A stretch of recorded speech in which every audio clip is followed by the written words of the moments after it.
$5. That's what it costs Nonna Maria to put Sunday dinner in front of 10 people. And not a thin dinner either. A deep dish pizza nearly 2 inches tall, baked in a black steel pan older than her marriage. Her grandchildren in Chicago have tried to copy it with $40 of ingredients, and it never comes out right. But the recipe was never the part they were missing. The part they were missing was worked out in Palermo more than a century ago by people who could not afford cheese. Maria Costanzo is 84.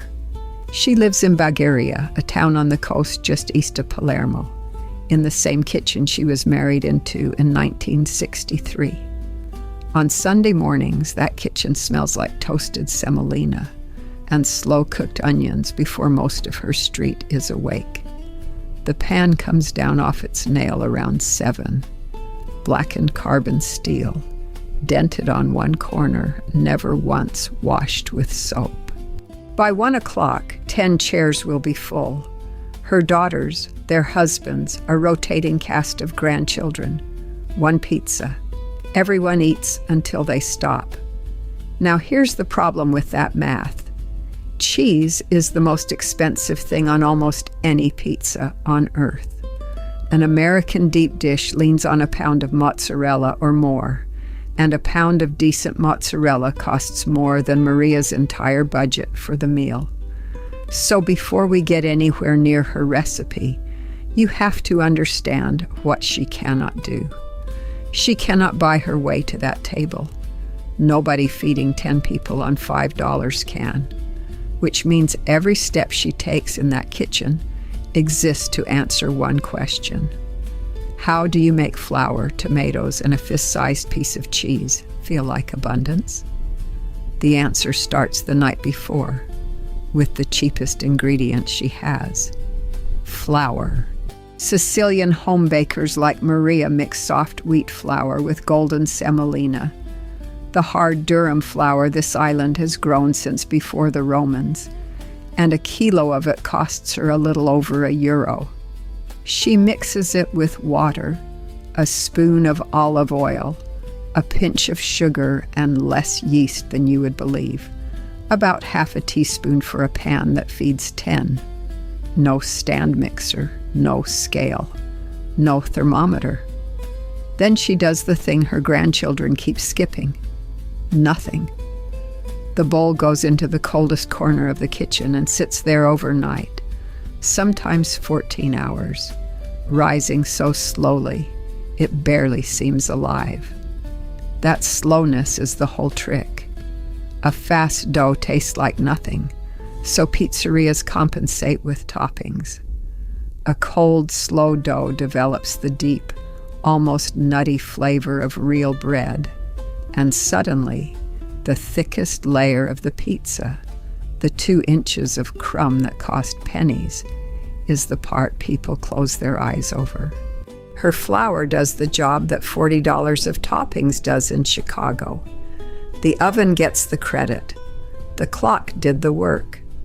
While the dough wakes up on Sunday morning, she builds the sauce, and this is where the second substitution happens. Watch her chopping board, and you'll notice something strange. More onions than tomatoes. 2 big yellow onions, maybe 40 cents worth, sliced thin and cooked in olive oil for close to an hour, until they collapse into something sweet and dark and almost meaty. Then 1 tin of tomatoes crushed by hand, and 1 salted anchovy that dissolves completely into the pot. Nobody at that table has ever tasted the anchovy. Every one of them would notice if it were gone. It's doing the job that sausage does in an American pan pizza, the deep savory undertone, for about 1/10 of the price. The sauce simmers until it's thick enough to hold a spoon upright. Thin sauce sinks into dough and makes it gummy. Thick sauce sits on top like a blanket. She learned that before she learned to write. And then comes the part that makes visitors argue with her. The cheese goes on first. under the sauce. Thin slices of Caciocavallo, a firm Sicilian cheese with a sharp edge to it, laid straight onto the raw dough and then buried. Her American granddaughter once told her she was building the pizza upside down. But think about what burying it does. Cheese exposed to a hot oven for 40 minutes burns, toughens, and disappears into grease, and the only fix is using more of it. Cheese sealed under sauce melts into the top of the crumb itself, so it's in every bite from the first to the last. Maria uses roughly 150 grams, a third of what a pizzeria would use. Nobody has ever left her table asking where the cheese was.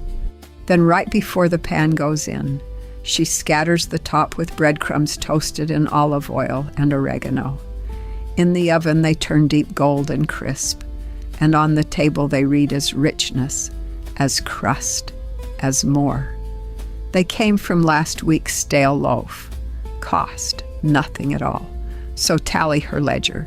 Flour and semolina, a bit over €1. Tomatoes, under 1. Onions, 40 cents. The Caciocavallo, the single biggest line, under 2. Yeast, anchovy, oil, breadcrumbs, loose change.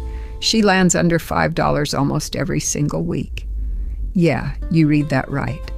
The pan comes out of the oven the size of a car tire, and it feeds 10 adults without a single side dish. But if you think Maria invented any of this, that's where the story turns. Because what she makes has a name, and it's older than she is. Sfincione. The thick, spongy, onion-covered pan pizza of Palermo, sold from bakery counters and street carts since at least the 19th century, long before round Neapolitan pizza conquered the world. It was built for dock workers and large families, for the cuisine Sicilians themselves call cucina povera, the cooking of the poor. The bakers of Palermo faced Maria's exact problem 150 years ago, and every solution in her kitchen is their solution, handed down. The slow dough, the onion-heavy sauce, the buried cheese, the breadcrumb crown. Deep dish pizza in this corner of the world was never bread underneath a meal.